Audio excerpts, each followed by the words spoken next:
as well. We'll get his assessment of how the team did on the first day of that we've been able to see training camp practice. And understand where his mindset is right now. Sanitizes the headset. What's going on, big dog? How we living? Buck, how you doing, man? Man, I'm chilling. I'm happy to be back out here. Just vibes are high. Yeah, I feel the same way. You saw it. The energy was good. Guys were flying around. Guys were attentive, locked in, and focused, and that's all you can ask for. I mean, you've had the opportunity of spring. You understand the mentality, or they understand the mentality that you and Mike expect them to have. But even on like the first day, how much room for error is there? Because we've talked to Vrabel about making new mistakes and things like that. Is there still the opportunity to make new mistakes, or is now the time?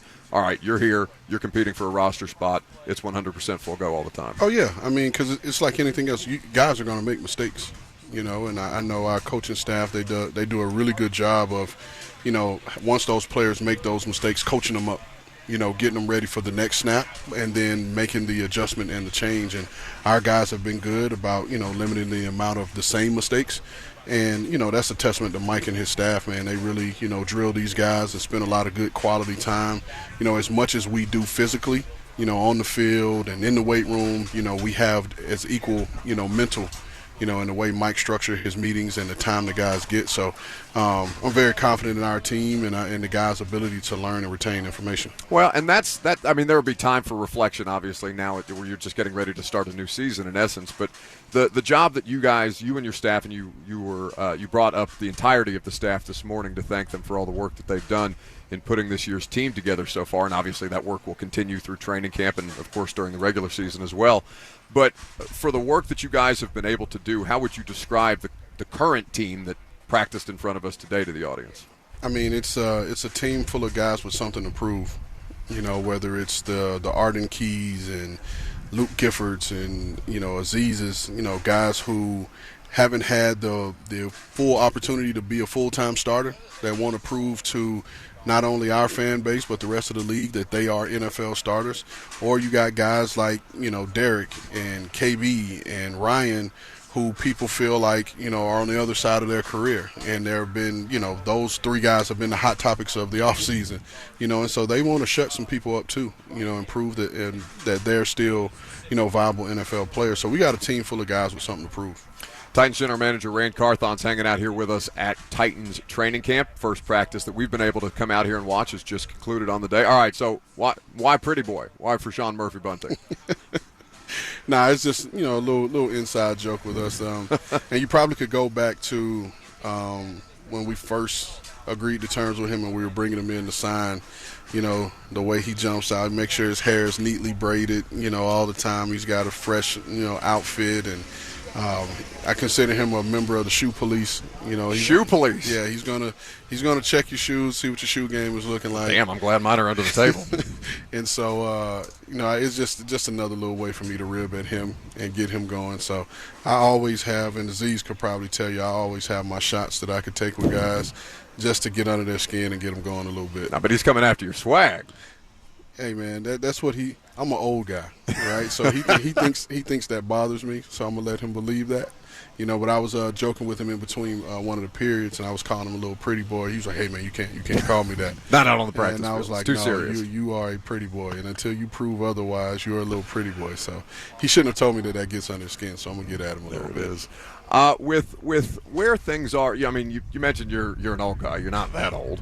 At this point, you're not. I mean, frankly, you're not that far removed from having played running back in the NFL, and that's obviously a point of discussion right now. Derrick Henry is under contract here, and we all know how much this franchise supports Derrick Henry and everything that he's done in years previous, and will do so as long as he's a member of this organization. But for you to see what's going on with the running backs right now, having played the position yourself, how do you, I guess, kind of process that? Well, I mean, for us, it's an easy thing to process because we have our guy on the contract, sure. So we don't have to deal with the issue. But I guess the value of the position. But the value of the position for me, and I feel like with Vin Marino and Chad, we'll always have a good idea of what the market dictates. right, and where we should come in, in that market. And, that's for all positions. And I think the first thing that comes to mind is back in the day when there was no free agency, and the players fought to get free agency, and just kind of how things have evolved, at every position. And I think it's just, it's a part of the business of football. There are going to be ebbs and flows. There was a time where, everybody wanted that high-priced running back, whether it was Marshall Faulk going, early or whomever. And then it was you couldn't take a running back, in the top 10 or in the first round even. And then you made the swing back. And so it's the ebbs and flows. And I just think we're on, one of those downsides. And I think, the players that everyone is talking about, all those guys are really good players. And I think, you get highly competitive men that are highly talented with something to prove. I think you're going to see a spike in production from the backs in our league this year, and I think from there their market will dictate that. Well, and I almost feel like that conversation has been similar around like inside linebackers and safeties, where running backs may be more recognizable and obviously carry, I don't want to say carry more weight, but for the public to kind of see how they're expressing their dissatisfaction with their current situation. But I feel like that's been happening, that, as you said, it ebbs and flows year in and year out, and that's happened to several other positions who are still kind of in that spot. Yeah, and I mean, you said the inside linebacker spot, and then, you see a guy like Fred Warner get paid. You see the guy in Baltimore gets paid. And so it's going to swing, back around. It's just, for the guys who have an issue with it now, it's just unfortunate. I mean, you think back to all the Hall of Fame guys. You think about, my former teammate Edgerrin James. You think about Marshall Faulk, and you ask those guys how much they made at the highest point of their career and where that number would fall in today's game. It's just what it is right now. And I'm sure they'll, on the other side of it, that number will improve to a place where everybody can be happy. Titans General Manager Ran Carthon's here with us on 104.5 The Zone. You just let me know when you got a jet, by the way. We can do it. We can do it. So we out here watching quarterbacks, obviously, throughout the course of the day, and had the opportunity to talk to Vrabel about it on, I guess that would have been Tuesday, and he mentioned, we asked him specifically about Malik. And Mike mentioned, in his words, glaring improvement that Malik had made from last year when he was working with this team to what they saw in the spring and how they hope to have that carry over. What, from somebody who is tasked with scouting and evaluating these players, what kind of constitutes that glaring improvement? I just think that, not having been here to know we've had the conversations, but not having seen the intricacies of where he was last year to where he is now. The one thing that I've commended Malik on is whatever Vrabes and, Coach London and P.O. and all the guys and Timmy, whatever these guys have coached him to do this offseason, he's done it. Whether it was the way he approaches things in the offseason to, corrections that he needs to make on the field. Malik has put in a lot of the time, and he's been here the whole offseason, which is all you really can ask for a young player. Wide receiver-wise, obviously Hopkins is a notable acquisition, but this is something that you guys have been kind of leaning on, the talent that you had in the building and how the expectations that you have of their development and how they can help and improve this football team. How much does that kind of alleviate the burden having DeAndre and some of the other veterans that you guys have either retained or brought in, alleviate the burden on the second-year players who were going to be tasked, one would think, with a lot of responsibility on this year's offense? Yeah, I mean, anytime you add a player like Hop, to your team, no matter where your group is, your group is going to improve, right? We have one of the more successful pass catchers in our league and probably in the history of the league on your team, so you can't help but improve.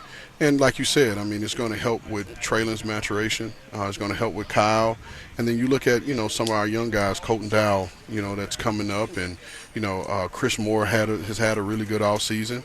And, even guys like Reising, it's going to help because they have, a guy that they probably looked up to, coming into this league now on their team, a guy that they could pick his brain, a guy that's been an all-pro. He's been to all the levels that they're trying to work their way to, and now you have that in the room that you can pick, And then you take it a step further. Not only do you have Hop, but then your position coach is Rob Moore. Right. So now you got two guys who've done it at a high level in this league, which all these guys are trying to attain, and now you have that on a daily basis. I think it helps us tremendously. The kind of, I mean, and not just Rob, but Rob in particular, just because you invoked his name, what kind of resources is somebody like that? Because Rob has been here the entire time that I've been covering them, and they seem to react and respond to him so well, and the base of knowledge that he brings, not just from what he was as a player, but how many years he's now been in the league as a coach. Yeah, I mean, I think Rob played 12 years in the league, I want to say. Again, all those guys that he's coaching, they're trying to be 12-year vets, one day in the league. And again, it's hard to not take serious when you look at a guy that's telling you a specific way to do things and how you can help yourself win on a route or a release or at the catch point, who's done it. And then now with YouTube, you can go see him do it. Right. And so for him to be able to back up what he's teaching with his own tape, I mean, how can you go wrong? No question. Titans General Manager Ran Carthon, kind enough to give us some of his time out here on the practice field today. My dude, I appreciate you stopping by. Anytime. Now, you can't say that because I'll send Kirby over to find you every once in a while. Well, see, I think, I was telling Mike Keith, I don't think I've sat down with anybody as much as I have with Mike Keith, and I think you're right there. Second, I think at every juncture that I've been here, we've had a sit down. Yeah, one of us decidedly better at our jobs than the other. But I think that remains to be seen. Listen, I'm not going near the goat. Are you kidding me? I would not take a shot at Mike Keith ever in my life. Rand, I appreciate you, man. Thanks for stopping by. Man. Appreciate it. We'll take a quick break. Mike Vrabel will be at the podium. We'll hear from the Titans head coach coming up next.